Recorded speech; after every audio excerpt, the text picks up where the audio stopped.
RTI Live News. Ask for right. RTI News की स्वागतम.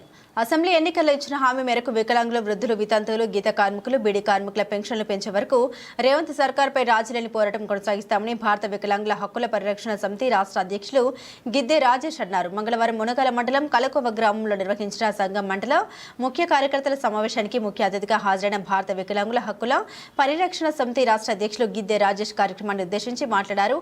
Assembly ఎన్నికల్లో గెలిచిన నెల నుండి ఆసరా పెన్షన్లు పెంచుతామని చెప్పిన నాటి పీసీసీ అధ్యక్షుడు నేటి ముఖ్యమంత్రి రేవంత్ రెడ్డి అధికారంలోకి వచ్చిన తర్వాత ఇచ్చిన మాట ప్రకారం పెన్షన్లు పెంచకుండా తాత్సారం చేయడంపై ఆగ్రహం వ్యక్తం చేశారు. సంఘం రాష్ట్ర ఉపాధ్యక్షులు కొల్లూరి ఏదయ్య బాబు అధ్యక్షతన జరిగిన ఈ సమావేశంలో సంఘం జిల్లా కార్యవర్గ సభ్యుడు గోగుల శేఖర్ రెడ్డి, సంఘం మునగాల మండల అధ్యక్షులు గోపిరెడ్డి, మదన్ మోహన్ రెడ్డి, సంఘం జిల్లా యోజన భాగం నాయకులు గుంటి శివకుమార్, ఆరూరి బాబు, వెంకటనాథ్ తదితరులు పాల్గొన్నారు.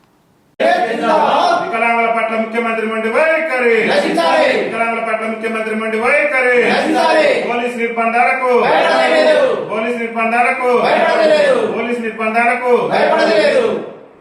ఈరోజు భారత వికలాంగుల హక్కుల పరిరక్షణ సమితి ఆధ్వర్యంలో ఏదైతే నిన్న జరిగినటువంటి వికారాబాద్ జిల్లా కలెక్టరేట్ లో మరి పోలీస్ నిర్బంధాలతోని వికలాంగుల హక్కుల సాధన కోసం ఏదైతే కాంగ్రెస్ పార్టీ తన ఎన్నికల మేనిఫెస్టోలో ఆనాడు పిసిసి అధ్యక్షుడిగా ఉండి పిసిసి అధ్యక్షుని హోదాలో కాంగ్రెస్ పార్టీ ఎన్నికల మేనిఫెస్టోలో మరి మేము అధికారంలోకి వస్తే వికలాంగుల పెన్షన్ ను వెంటనే 6,000 చేస్తామని చెప్పేసి ముఖ్యమంత్రి రేవంత్ రెడ్డి గారు స్వయంగా ప్రెస్ మీట్ పెట్టి ఈ సభ్య సమాజంలో మరి ఎవరైతే ఈ సభ్య సమాజంలో ఉన్నటువంటి ప్రజానికాన్ని మొత్తం కూడా తెలిసేటటువంటి సమాజానికి సమాచారం చేరవేసేటటువంటి జర్నలిస్టుల సాక్షిగా ఆ రోజు మరి గాంధీ భవన్ లో ముఖ్యమంత్రి రేవంత్ రెడ్డి గారే పిసిసి అధ్యక్షుని హోదాలో వికలాంగుల పింఛన్ ఒక్కటే కాదు రాష్ట్రంలో ఉన్న ఆసరా పింఛన్లన్నీ కూడా మేము గెలిచిన నెల రోజుల్లోనే పింఛన్ వస్తాయని చెప్పేసి మరి చెప్పడం జరిగింది. ఇవాళ ముఖ్యమంత్రి గారు చెప్పిన మాటలు మీడియా మిత్రులకు కూడా మేము చూపిస్తున్నాం. ఎందుకంటే ముఖ్యమంత్రి గారే స్వయంగా ఆనాడు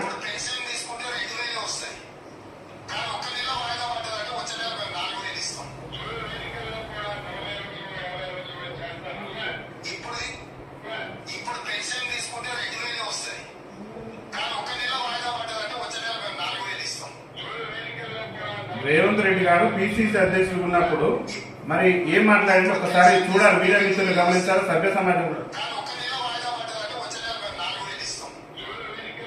మరి అసెంబ్లీ ఎన్నికలు పూర్తయితే ఇప్పుడు పింఛన్ మీరు ఆనాడు ఉన్నటువంటి బీఆర్ఎస్ పార్టీ ఇచ్చే పింఛన్ కాదు, మేము కనుక మరి ఎన్నికలు పూర్తయి కాంగ్రెస్ పార్టీ కనుక అధికారంలోకి వస్తే మేము పింఛన్ డబల్ చేస్తామని చెప్పేసి ఆనాడు పిసిసి అధ్యక్షుడి హోదాలో రేవంత్ రెడ్డి గారు స్వయంగా ప్రకటన చేసిండు. ఇవాళ అధికారంలోకి వచ్చిన తర్వాత మా వికలాంగుల సమాజానికి మరి మీరు ఎన్నికల మేనిఫెస్టోలో చెప్పిన విధంగా పింఛన్ పెంచాలని చెప్పేసి మీరు డిమాండ్ చేస్తూ మరి శాంతియుత మార్గంలోనూ మరి మేము వినతి పత్రం ఇచ్చేటటువంటి సందర్భంలో మరి భారీ ఎత్తున పోలీస్ బలగాలను దించి మా యొక్క ఉద్యమాలను అణచివేటటువంటి కుట్రను ముఖ్యమంత్రి గారు చేయడం పట్ల భారత వికలాంగుల హక్కుల పరిరక్షణ సమితి రాష్ట్ర కమిటీ పక్షాన్ని మేము పూర్తి స్థాయిలో తప్పుపడుతూ ముఖ్యమంత్రి గారికి ఇప్పటికైనా ఎన్నికల సమయంలో మీరు ఇచ్చినటువంటి హామీని తక్షణమే నిలబెట్టుకునేందుకు ప్రయత్నం చేయాలని చెప్పేసి కూడా మేము విజ్ఞప్తి చేస్తున్నాం. ఏదైతే మీరు పోలీసు నిర్బంధాలు చేశారో మీ సొంత నియోజకవర్గం కొడంగల్ నియోజకవర్గం నుంచే మరి మేము మరో పోరాటానికి కూడా సిద్ధం కాబోతున్నాం. మరి మా యొక్క కొట్లాట కొడంగల్ నియోజకవర్గం నుంచే ఉండబోతుంది.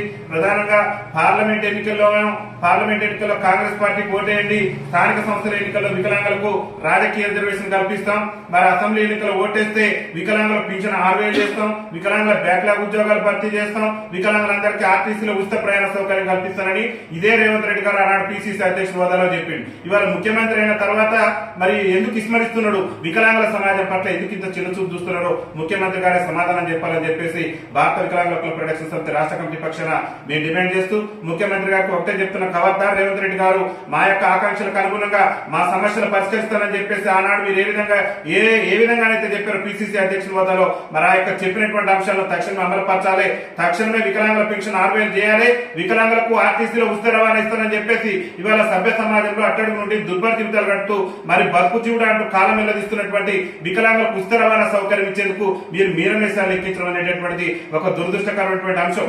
వికలాంగుల పట్ల ముఖ్యమంత్రి చిన్న చూపు చూస్తుండటానికి అనేక ఉదాహరణలు ఉన్నాయి.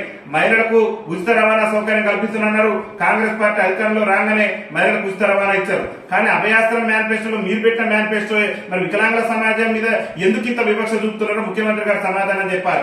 మహిళలకు ఉచిత రవాణా ఇచ్చినప్పుడు ఈ సమాజం అట్టడుగు నుండి దుర్భర జీవితాలు గడుపుతూ ఎప్పటి నుంచో మరి ఆప్ ఛార్జీ ప్రయాణం వికలాంగులకు 50% రాయితీతో ఉన్నటువంటి వికలాంగుల సమాజానికి ఉచిత రవాణా సౌకర్యం కల్పించే విషయంలో ముఖ్యమంత్రి రేవంత్ రెడ్డి ప్రభుత్వానికి అడ్డంకులు కూడా స్పష్టం చేయాలి. తక్షణమే ఎన్నికల మేనిఫెస్టోలో చెప్పిన విధంగా మీరే చెప్పిన ఎన్నికల మేనిఫెస్టోలో మేము అధికారంలోకి వస్తే అన్ని జిల్లాల్లో ఖాళీలను గుర్తించి ఎవరైతే ఇలా బక్కు జీవుడు అంటూ కాలం వెళ్లదీస్తూ మరి పాఠశాల మెట్లెక్కలేటువంటి మా వికలాంగుల సోదరులు పీజీలు పిహెచ్డీలు పూర్తి చేశారు. మేము అధికారంలోకి వస్తే వికలాంగుల బ్యాక్లాగ్ ఉద్యోగాలన్నీ కూడా భర్తీ చేస్తున్నారు. మరి నేటి వరకు దాన్ని ఊసే ముఖ్యమంత్రి గారు ఎత్తపోవడం అనేక మంది మా వికలాంగుల సోదరులు చదువుకొని ఉద్యోగ ఉపాధి అవకాశాలు లేక ఇబ్బందులు పడుతున్నారు. కాబట్టి ముఖ్యమంత్రి గారికి ఒకటే చెప్తున్నాం, తక్షణమే వికలాంగుల బ్యాక్లాగ్ ఉద్యోగాల భర్తీ కూడా చొరవ చూపాలని చెప్పేసి కూడా భారత వికలాంగుల హక్కుల పరిరక్షణ సమితి రాష్ట్ర కమిటీ పక్షాన్ని మేము విజ్ఞప్తి చేస్తున్నాం. అదేవిధంగా ఇవాళ వికలాంగుల ప్రోత్సాహ మంత్రులు కూడా మరి దాదాపు అప్పుడున్నటువంటి ప్రభుత్వం ₹1,00,000 ఇచ్చింది. ఇప్పుడున్న ప్రభుత్వం కూడా అదే ఇస్తున్నట్టే కుదరదు. వికలాంగుల సమాజం చాలా ఇబ్బందికర పరిస్థితిలో ఉంది. కాబట్టి మరి ఇప్పుడున్నటువంటి నిత్యావసర వస్తువుల ధరలు అన్నింటిని కూడా దృష్టిలో పెట్టుకుని వికలాంగుల ప్రోత్సాహ మంత్రిని 1,00,000 నుంచి 10 లక్షలు పెంచాలని చెప్పేసి భారత వికలాంగుల హక్కుల పరిరక్షణ సమితి రాష్ట్ర కమిటీ పక్షాన్ని మేము ముఖ్యమంత్రి గారికి విజ్ఞప్తి చేస్తున్నాం. అదేవిధంగా ఇల్లు లేనటువంటి నిరుపేదలు ఎవరైతే ఆసరా పింఛన్ వచ్చి ఇల్లు లేనటువంటి నిరుపేద వికలాంగులు ఉన్నారో వాళ్ళందరికీ కూడా మరి ప్రభుత్వమే ఇల్లు నిర్మించే విధంగా ఉచితంగా ఎంత ఖర్చైనా సరే వికలాంగులకు అనుగుణంగా ఉండే విధంగా మరి వారికి అవసరాలకు తగినట్టు విధంగా ఉండేటటువంటి విధంగా మరి ప్రభుత్వమే వికలాంగులకు ఉచితంగా ఇల్లు నిర్మించాలని చెప్పేసి కూడా భారత వికలాంగుల హక్కుల పరిరక్షణ సమితి రాష్ట్ర కమిటీ పక్షాన ముఖ్యమంత్రి రేవంత్ రెడ్డి గారికి మేము విజ్ఞప్తి చేస్తున్నాం. పోలీసు నిర్బంధాలతో మా ఉద్యమాలను అణచివేయాలని చూస్తే కేసీఆర్ ప్రభుత్వాన్ని కూడా 99 సార్లు బయట ఎవరైనాం.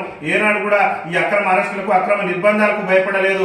మా ప్రాణ త్యాగం చేస్తేనే సరే మా జాతి హక్కుల కోసం మేము పోరాటాలు చేస్తాం చెప్తే మీ బోర్డు బెదిరింపులకు మీ పోలీసుల బెదిరింపులకు కూడా మేము భయపడే ప్రసక్తి లేదు. హక్కుల కోసం ఆత్మగౌరవం కోసం శాంతియుత మార్గంలోనే భారత వికలాంగుల హక్కుల పరిరక్షణ సమితి పోరాటం చేస్తుంది చెప్తే ఎక్కడ అరాచకత్వం సృష్టించి ఎవరికో ఇబ్బంది కలిగించే విధంగా ప్రజాస్వామ్యాన్ని కూని చేసే విధంగా మేము ఉద్యమాలు చేయట్లేదు. శాంతియుత మార్గంలో ప్రజాస్వామ్యబద్ధంగా రాజ్యాంగబద్ధంగా మాకున్నటువంటి హక్కుల మేరకే మేము ఇవాళ ఉద్యమాలు చేస్తున్నాం చెప్తే ఆనాడు కేసీఆర్ గారు ధర్నా చౌక్ ఎత్తేసిండు. ఇవాళ మేము కలెక్టరేట్ లో వినతిపత్రం ఉంచుకోవడానికి పోతే మమ్మల్ని భారీ ఎత్తున పోలీస్ బందోబస్తు పెట్టి మమ్మల్ని అక్రమంగా అరెస్టులు చేసిన అక్రమ